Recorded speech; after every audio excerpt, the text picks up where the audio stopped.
I just hope you are doing very well. So ये video start करने से पहले मैं आपसे एक क्वेश्चन पूछूंगी, क्योंकि आप सभी ने एविडेंस एक्ट तो पहले पढ़ा ही है, तो उसी से रिलेटेड एक क्वेश्चन है। आप उसका आंसर मुझे कमेंट सेक्शंस में देंगे। That who is delivered the judgement in famous and landmark case of Pakala Narayana Swami versus king emperor. Hello everyone, I just hope you are doing great. So in this video we have to discuss about the Bharatiya Sakshi Adhiniyam 2023 and their arrangements of the clauses. जैसे कि हम जानते हैं कि भारतीय साक्ष्य अधिनियम ने इंडियन एविडेंस एक्ट को रिप्लेस किया है, तो एग्ज़ाम पर्सपेक्टिव से ये इम्पॉर्टेंट हो जाता है कि हमें भारतीय साक्ष्य अधिनियम के सारे सेक्शंस मेमोराइज़ हों, उनकी लोकेशंस मेमोराइज़ हो। प्रोविजंस में तो काफ़ी चेंजेस नहीं हैं, पर जो सेक्शंस की लोकेशंस थी, प्रोविजन की लोकेशन थी, वो उनमें काफ़ी चेंजेस आए हैं। तो इस पर्पज़ से let's have a look for the various sections provided in which clauses. So हम एक क्विक रिकैप लेंगे, कुछ इम्पॉर्टेंट फैक्ट्स जो कि हमें ये एक्ट पढ़ने से पहले पता होने चाहिए। तो यहाँ पे टोटल सेक्शन जो भारतीय साक्ष्य अधिनियम में है वो सेक्शन 170 है, जो कि 4 पार्ट्स में डिवाइडेड है और 20 चैप्टर्स में डिवाइडेड है। जो डेट ऑफ इन्फोर्समेंट है भारतीय साक्ष्य अधिनियम की वो 1 जुलाई 2023 है, और इसका नेचर जो है वो एडजेक्टिव लॉ है और लेक्स फोरी लॉ है। सो हम पार्ट 1 से स्टार्ट करते हैं। पार्ट 1 में एक चैप्टर है जो कि सेक्शन 1 एंड 2 है। तो सेक्शन 1 बात करता है short title, application and commencement की। शॉर्ट टाइटल द भारतीय साक्ष्य अधिनियम 2023। एप्लीकेशन जो इसका है वो सारी जुडिशियल प्रोसीडिंग्स पे होता है, इंक्लूडिंग कोर्ट मार्शल, पर ये आर्बिट्रेशन और एफिडेविट्स पे एप्लीकेबल नहीं होता है। डेट ऑफ कमेंसमेंट जो इसकी है वो जब इसको ऑफिशियल गैजेट में नोटिफाई कर दिया गया था, तो वो इसकी डेट ऑफ कमेंसमेंट हो जाएगी। सेक्शन 2 डील करता है डेफिनेशन क्लॉज से। इसमें वेरियस डेफिनेशंस प्रोवाइड की गई हैं, तो let's have a look for the various definitions. Section 2A जो है वो कोर्ट को डिफाइन करता है। 2B कॉन्क्लूसिव प्रूफ को डिफाइन करता है। 2C डिसप्रूफ डिफाइन करता है। 2D document. 2E evidence act. 2F fact. 2G fact in issue. 2H may presume। 2I not proved। 2J proved। 2K relevant fact and 2L shall presume। Part 2 हमारा relevancy of fact से deal करता है, जो कि section 3 से section 50 तक mention है। Section 3 बताता है that the evidence may be given of fact in issue and relevant fact. Section 4 relevancy of fact forming part of same transaction, इसको ट्रेजेस्टे रूल भी बोलते हैं। Section 5 facts which are the occasion, cause और effect of facts in issue और relevant fact. Section 6 motive, preparation and previous और subsequent conduct. Section 7 fact necessary to explain और introduce facts in issue और relevant fact. Section 8 thing said done by conspirator in reference to common design. तो ये जो section 8 है वो उसको हम रेड विथ करेंगे सेक्शन 61 ऑफ BNS के साथ। सेक्शन 9 बात करता है when fact not otherwise relevant become relevant. Section 10 facts tending to enable court to determine amount are relevant in suit for damages. Section 11 facts relevant when right और custom is in question. Section 12 facts showing existence of state of mind or of bodily feelings. Section 13 fact bearing on question whether act was accidental or intentional. Section 14 है existence of course of business when relevant. फिर है 15 Section 15 admission define करता है। Section 16 admission by party to proceeding or his agent। Section 17 mention करता है admission by person whose position must be proved as against party to suit. Section 18 admission by person expressly referred to by party to suit. Section 19, proof of admission against person making them or by or on their behalf. Section 20, when oral evidence as to content of documents are relevant. Section 21 mention करता है admissions in civil cases when relevant. Section 22 बात करता है confession caused by inducement, threat, coercion और promise when irrelevant in criminal proceedings. Section 23 confession to police officer. तो section 3 से section 23 के provisions को हम इस तरीके से भी याद रख सकते हैं. अगर हमें एविडेंस एक्ट के प्रोविजंस सेक्शन 5 से लाइन वाइज 25 तक लर्न है तो हम उन प्रोविजंस में से सेक्शन 2 सेक्शंस को माइनस करते जाएंगे तो वहाँ से वो सीक्वेंस सेम ही चला आ रहा है तो उससे हमारे लिए इजी हो जाएगा लर्न करना. Section 24 consideration of proved confession affecting person making it and others jointly under trial for the same offense. तो ये बेसिकली जॉइंट ट्रायल की बात करता है. 25 है admission not conclusive proof but में स्टॉप. 26 जो है वो डाइंग डिक्लेरेशन से डील करता है. Cases in which statement of facts in issue और relevant fact by person who is dead और can not be found etcetera is relevant. Section 27 relevancy of certain evidence for proving in subsequent proceeding the truth of fact therein stated. Section 28 entries in books of account when relevant. Section 29 relevancy of entry in public records or an electronic record made in performance of duty. Section 30 relevancy of statements in map, charts and plans. Section 31 relevancy of statement as to fact of public nature contained in certain acts or notification. Section 32 relevancy of statement as to any law contained in law books including electronic or digital form. Section 33 what evidence to be given when statement forms part of the conversation, document, electronic record, book or series of letter or papers. तो section 28 से 33 को हम एक mnemonic से भी याद कर सकते हैं जो कि है BPMNLC. फिर से देखेंगे BPMNLC. तो B is stand for books of account, P is stands for public record, M is stand for maps, P public nature, law is stands for law books and C statement form part of the conversation. Section 34 से 38 deal करता है judgments of court when relevant. तो section 34 ये res judicata के similar provision है. 34 previous judgment when relevant to bar a second suit और trial. Section 35 relevancy of certain judgment in probate etcetera jurisdiction. तो ये एक कॉन्क्लूसिव प्रूफ से भी डील करता है ये provision. Section 36 relevancy and effect of judgment, order or decrees other than those mentioned in Section 35. Section 37 judgment etc. other than those mentioned in Section 34, 35 and 36 when relevant. Section 38 अगर कोई judgement fraud या collusion से obtain की जाती है या court incompetent थी तो उसको किस तरीके से प्रूव किया जाएगा या उसे भी प्रूव किया जा सकता है. सेक्शन 39 से 45 opinion of third person when relevant जो कि एक्सपर्ट ओपिनियन की बात करता है. BSA में एक्सपर्ट की डेफिनेशन को इनलार्ज और एक्सपेंड किया गया है और इसमें वर्ड इंक्लूड किया गया है एनी अदर फील्ड. तो एक्सपर्ट जो हैं वो किसी और फील्ड से भी मतलब पहले जो एविडेंस एक्ट में 5 ग्राउंड्स मेंशन किए हुए थे कि वो उन्हीं फील्ड से बिलोंग करते हुए होने चाहिए पर BSA में उस डेफिनेशन को एक्सपेंड कर दिया गया है और एनी अदर फील्ड और as to identity of handwriting और फिंगर एक्सप्रेशंस इस वर्ड को इंक्लूड कर दिया गया है. सेक्शन 40 है fact bearing upon opinion of expert. 41 opinion as to handwriting and digital signature when relevant. Section 42 opinion as to existence of general custom और right when relevant.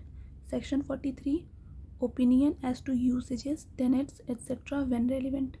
Section 44, opinion on relationship when relevant. Section 45, grounds of opinion when relevant. Section 46 से section 50 तक character को बताया गया है कि कब वो रेलिवेंट होगा. तो सेक्शन 46 बताता है in civil cases character to prove conduct imputed irrelevant. Section 47 है in criminal cases previous good character relevant. Section 48 deal करता है एविडेंस ऑफ कैरेक्टर और previous sexual experience not relevant in certain cases. 49 deal करता है previous bad character not relevant except in reply. Section 50 character as affecting damages relevant. Part 3 contain करता है chapter 3 को, जिसमें बताया गया है कि facts which need not be proved. तो ये सेक्शन 53, 51, 52, 53 में दिया गया है. सेक्शन 51 बताता है fact judicially noticeable need not be proved. 52 fact of which court shall take judicial notice. Section 53 facts admitted need not be proved. Chapter 4 oral evidences से deal करता है. सेक्शन 54 बताता है proof of facts by oral evidence. और section 55 deal करता है oral evidence to be direct.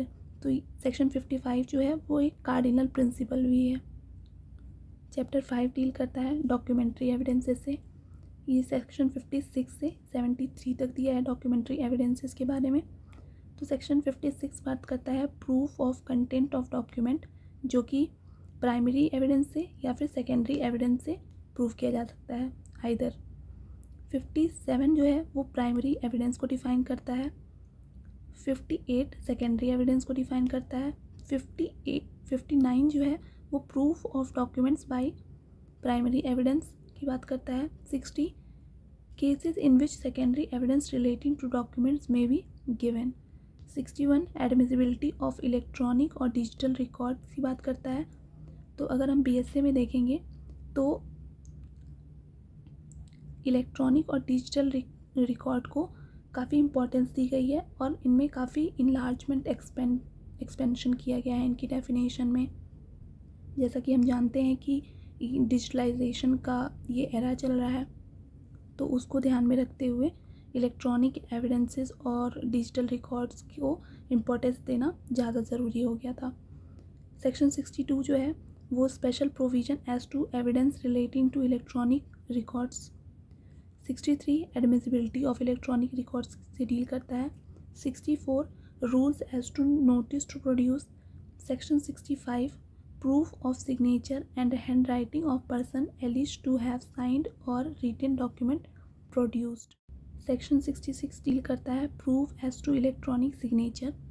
Section 67 deal करता है proof of execution of document required by law to be attested. तो ये एटलीस्ट 1 attesting witness से अटेस्ट होना चाहिए. 68 डील करता है proof where no attesting witness is found. 69 admission of execution by party to attested document. Section 70 proof when attesting witness denies the execution. 71 proof of document not required by law to be attested. Section 72 comparison of signature, writing or seal with other documents other admitted or proved. Section 73 proof as to verification of digital signature. Section 74 से 77 तक public document से deal करता है. तो पहले evidence act में public document और private document को अलग अलग सेक्शंस में डिफ़ाइन किया गया था, बट BSA में सेक्शन 74 में ही पब्लिक और प्राइवेट डॉक्यूमेंट दोनों को डिफ़ाइन कर दिया गया है. सेक्शन 75 डील करता है certified copies of public document से. 76 डील करता है proof of documents by production of certified copies. और सेक्शन 7 डील करता है proof of other official documents.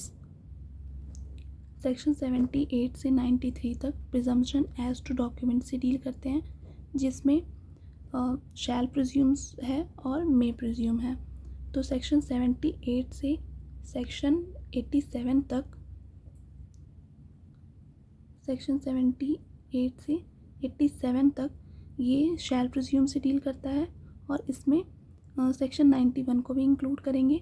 और बाकी जो सेक्शंस हैं 88, 89, 90, 92 एंड 93 ये मे प्रिज्यूम से डील करते हैं। तो हम बारी बारी से देखते हैं कौन से सेक्शंस में किसका प्रिजम्पशन लिया जाएगा। Section 78 presumption as to genuineness of certified copies. 79 presumption as to documents produced as record of evidence etc. Section 80 presumption as to gazettes, newspaper and other documents. Section 81 presumption as to gazettes in electronic or digital record. Section 81 presumption as to maps or plans made by authority of government. Section 83 presumption as to collection of law and reports of decisions. Section 84 presumption as to power of attorney. Section 85 में presumption as to electronic agreement. Section 86 में presumption as to electronic record and electronic signature. Section 87 में electronic signature certificate की presumption के बारे में बात करता है। Section 88 certified copies of foreign judicial records के प्रिजम्पशन से डील करता है। 89 जो है वो बुक्स, मैप्स एंड चार्ट्स के से रिलेटेड प्रिजम्पशन से डील करता है। सेक्शन 90 जो है वो presumption as to electronic messages से डील करता है। Section 91 presumption as to due execution etcetera of document not produced. Section 92 presumption as to documents 30 year old, तो ये मे प्रिज्यूम है। Section 93 presumption as to electronic record 5 year old, और ये भी may presume से deal करता है। Chapter 6 of the exclusion of oral evidence by documentary evidence से डील करता है, जिसमें सेक्शन 94 से 103 तक प्रोवाइड किया गया है।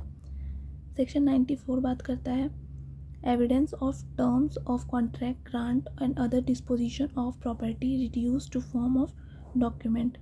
तो अगर contract, grant and other disposition of property के टर्म्स से रिलेटेड है कोई एविडेंस देना है तो वहाँ पे सिर्फ डॉक्यूमेंट्री एविडेंस ही दिया जाएगा, ओरल एविडेंसेस अलाउड नहीं होंगे एक्सेप्ट सम एक्सेप्शंस।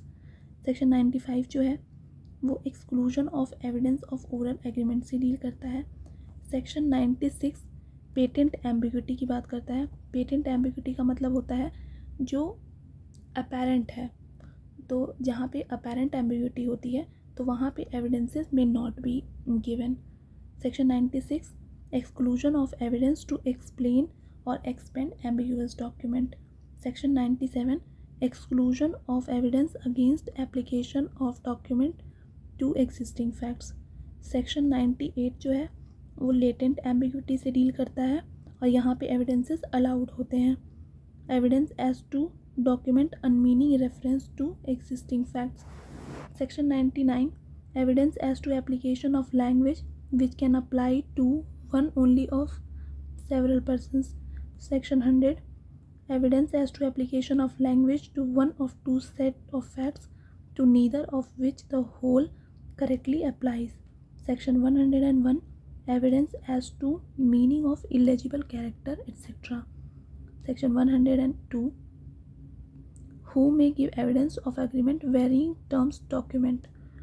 Section 103 ये एक सेविंग क्लॉज है जो बताता है कि ये जो प्रोविज़न इंडियन एविडेंस एक्ट के हैं ये इंडियन सक्सेशन एक्ट में विल पे अप्लाई नहीं होंगे। पार्ट 4 चैप्टर 7 जो है वो बर्डन ऑफ प्रूफ से डील करता है, जो कि सेक्शन 104 से 120 तक दिया है। Section 4 general burden of proof की बात करता है। सेक्शन 105 जो है वो ओनर्स ऑफ प्रूफ की बात करता है, that is on whom burden of proof lies. Section 106 burden of proof as to particular fact. Section 107 burden of proving fact to be proved to make evidence admissible. Section 108 जो है वो burden of proving that the case of accused comes within the exception। तो इसको हम BNS के section 14 to 44 के साथ पढ़ेंगे, जिसमें जनरल एक्सेप्शंस दिए गए हैं। सेक्शन 108 है burden of proving that case of accused comes with in exception, तो इसको doctrine of race Ipsa locator के नाम से। सेक्शन 108 डील करता है burden of proving that case of accused comes with in the exception. तो इसको हम सेक्शन 14 to 44 ऑफ BNS के साथ पढ़ेंगे। सेक्शन 109 जो है वो burden of proving fact specially with in the knowledge के बारे में बात करता है। इसको डॉक्ट्रिन ऑफ रेस एपिसा लॉकेटर के नाम से भी जाना जाता है। सेक्शन 110 जो है वो burden of proving death of person known to have been alive within 30 years. तो सेक्शन 110 जो है वो प्रिजम्पशन ऑफ लाइफ की बात करता है और सेक्शन 111 जो है वो प्रिजम्पशन ऑफ डेथ की बात करता है। तो इन दोनों सेक्शन में हमें ध्यान रखना है कि सेक्शन 110 में जो प्रिजम्पशन ऑफ लाइफ है वहाँ पे 30 ईयर का पीरियड दिया हुआ है और सेक्शन 111 में जो प्रिजम्पशन ऑफ डेथ का दिया है वहाँ पे 7 ईयर का पीरियड मेंशन किया हुआ है। सेक्शन 112 जो है वो burden of proof as to relationship in cases of partners landlord and tenants principal and agent से डील करता है। Section 113 burden of proof as to ownership से डील करता है। Section 114 proof of good faith in transaction where one party is in relation of active confidence. तो basically इसको undue influence के भी नाम से जाना जाता है। Section 115 presumption as to certain offences. Section 116 birth during marriage conclusive proof of legitimacy. तो ये जो सेक्शन 116 है ये भी कॉन्क्लूसिव प्रूफ माना जाता है। Section 117 presumption as to abetment of suicide by a married women. Section 118 presumption as to dowry death. तो सेक्शन 117 जो है abetment of suicide by a married women तो यहाँ पे मे प्रिज्यूम होता है। और सेक्शन 118 जो है presumption as to dowry death यहाँ पे शैल प्रिज्यूम कोर्ट लेके चलती है। 119 जो है कोर्ट में presume existence of certain facts और सेक्शन 120 जो है presumption as to absence of consent in certain prosecution for rape. तो कोर्ट यही मान के चलेगी कि शी डिड नॉट कंसेंटेड। और सेक्शन 120 में शैल प्रिज्यूम वर्ड मेंशन किया गया है। चैप्टर 8 स्टॉपेल से डील करता है जो कि बहुत ही इम्पॉर्टेंट है। सेक्शन 121 स्टॉपेल डिफाइन करता है। सेक्शन 121 को ही रूल ऑफ एविडेंस के नाम से भी जाना जाता है और इससे रिलेटेड एक बहुत ही इम्पॉर्टेंट केस है जिससे कि ये स्टॉपेल का टॉपिक इवॉल्व हुआ था। केस का नाम है Pickard versus Sears.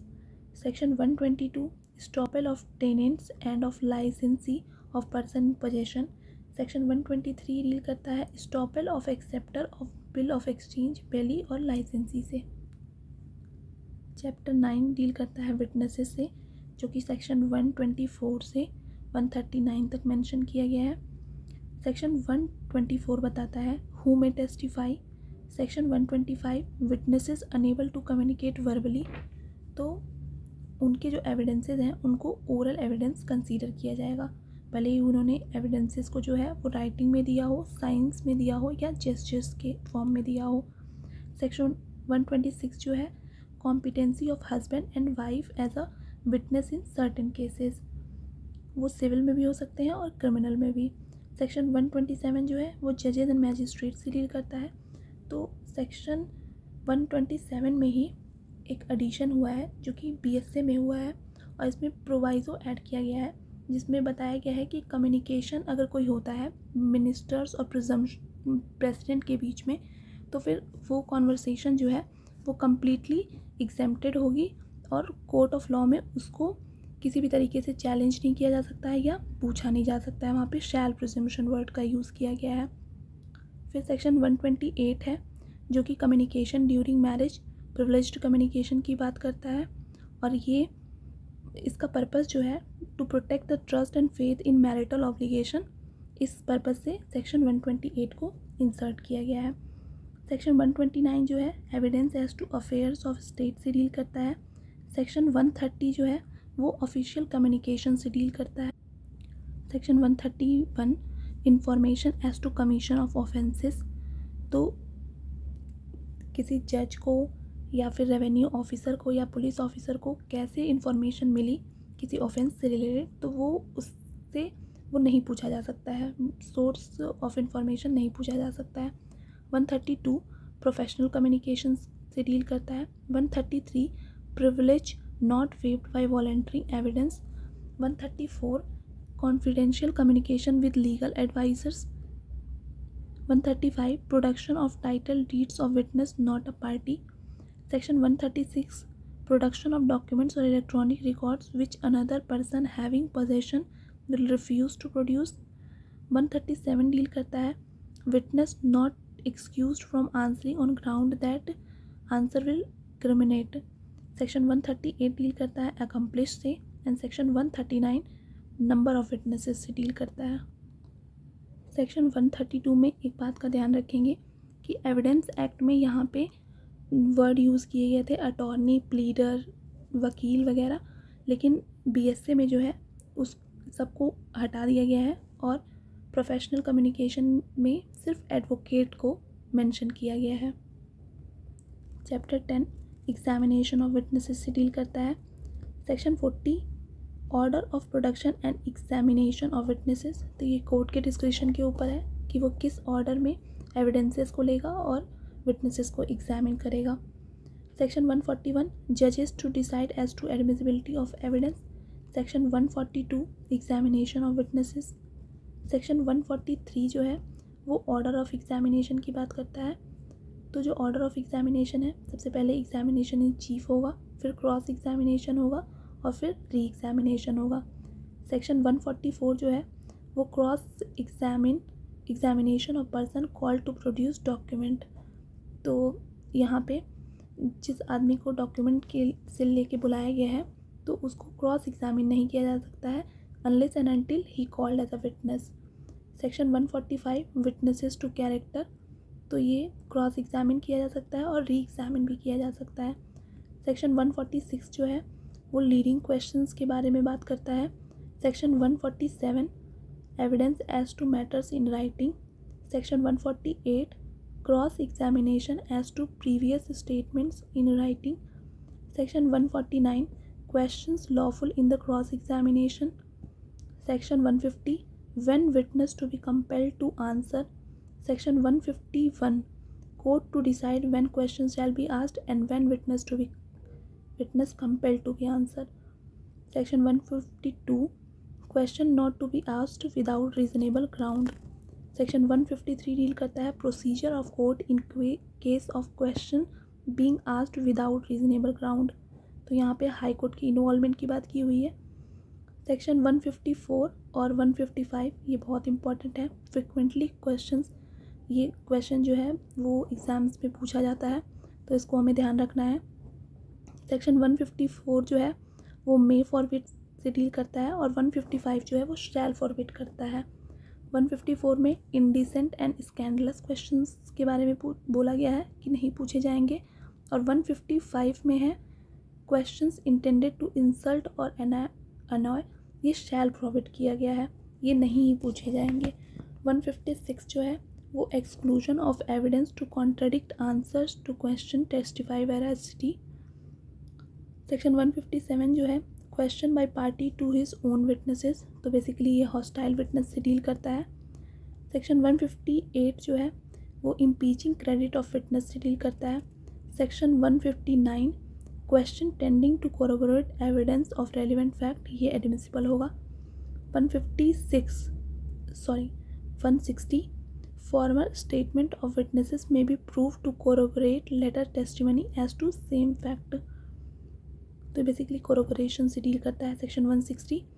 Section 161 what matters में be proved in connection with proved statement relevant under section 32 और 33, ये कॉन्ट्राडिक्ट और कोरोबोरेशन से डील करता है। सेक्शन 162 रिफ्रेशिंग मेमोरी से डील करता है। सेक्शन 163 बात करता है testimony to facts stated in document mentioned in section 159। Section 164 right of adverse party as to writing use to refresh memory. Section 165 production of document से deal करता है। Section 166 जो है वो giving as evidence of document called for and produced on notice, तो अगर कोई document कोई पार्टी अगर कोर्ट में मंगवाती है जो कि दूसरी पार्टी के पोजीशन में है, तो जिसके पोजीशन में वो डॉक्यूमेंट है, he is bound to give it as evidence. 167 है using as evidence of document production of which was refused on notice. तो 166 में जिस डॉक्यूमेंट्स की मांग की गई थी और वो अगर रिफ्यूज़ कर देता है उस डॉक्यूमेंट को देने से, तो he can not afterward use the document without consent of the party और order of the court. Section 168 जो है जजेस का पावर टू पुट क्वेश्चंस और ऑर्डर ऑफ प्रोडक्शन, तो ये एक इनेबलिंग प्रोविज़न है। इसको इंक्विजिटोरियल प्रोसीडिंग्स भी बोला जाता है। चैप्टर 11 जो है वो improper admission and rejection of evidences से डील करता है, जिसमें 2 सेक्शंस बेसिकली मेंशन किए गए हैं। सेक्शन 169 जो है वो no new trial for improper admission और रिजेक्शन ऑफ एविडेंस की बात करता है। और सेक्शन 170 रिपल्स एंड सेविंग्स की बात करता है।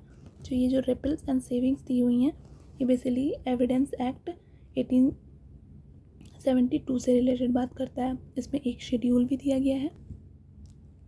Thanks for the love and support. ये सेक्शंस को रिवाइज़ करने का पर्पज़ हमारा ये भी था, जैसा कि हमने देखा था कि लास्ट ईयर यूपी जुडिशरी में सिर्फ सेक्शंस को ही पुट डाउन कर दिया गया था। 90% जो पेपर था, पेपर पैटर्न, वो इंडेक्स बेस्ड ही था। तो उस बात को ध्यान में रखते हुए हमें, चूँकि ये लॉ जो है वो नए हैं बिल्कुल, तो मोस्ट प्रोबेबली चांसेस हैं कि वो स्टिक करेंगे सेक्शंस पे, तो हमें प्रोविजंस अच्छे से याद होने चाहिए। मिलते हैं नेक्स्ट वीडियो में with another topic. Thank you so much.